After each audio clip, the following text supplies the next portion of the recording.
Greetings and good day. I hope you're doing great. I'm here with the daily analysis of XRP or Ripple on March 9th. We're currently reviewing the weekly time frame. As you can see, last week the price fluctuated. Learn and enter the world of binary option with us. Binary option indicators, powerful strategies, learn, trade, win. Level up your trading. By about 11%, but eventually dropped back down and closed about 1% lower compared to the start of the week. The price is still in a long-term downtrend, and after the sharp drop we saw at the beginning of February, Ripple still hasn't closed below its previous low. By examining the daily time frame, we can see the descending channel that Ripple's price is currently in. The drop at the beginning of February caused the price to break out of this channel in the form of a swing failure pattern and then return back inside it. After this drop, we saw the formation of a trading range area.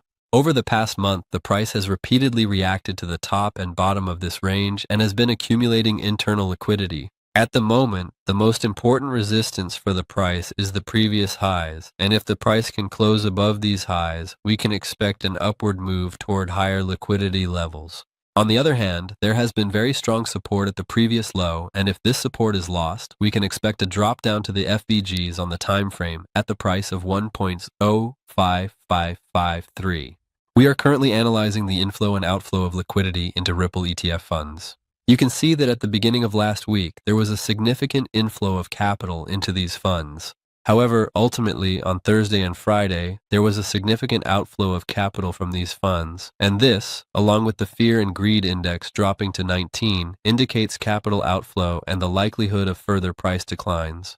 The Fear and Greed Index, which had reached 25 last week, has now dropped to 19, and at the moment, we can't expect very strong support from the crypto market. We are currently analyzing the 4-hour time frame. Last week, we saw that following the news of the outbreak of war between Iran and the United States, contrary to expectations, 7 powerful volume trading indicators: footprint, volume profile, and fast scalp. Level up your trading. there was an increase in the prices of crypto assets. This price growth continued until Thursday, and at the same time, with capital outflows from ETF funds, we saw prices returning downward. This downward movement continued to the point where today, with the volatility it experienced, the price even dropped below last week's low.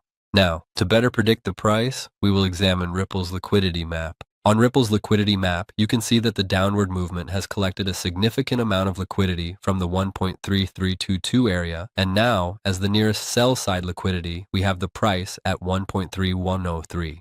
Likewise, strong buy-side liquidity has formed above the previous highs. By examining these areas on the chart, we can see that we have a 1-hour buy-side FVG as liquidity. Similarly, the sell-side liquidity is located within this FVG for us. In this time frame, it is clearly visible that during last week's upward movement, the price entered its 1-hour order block, and after reacting to this area, it began the recent downward move.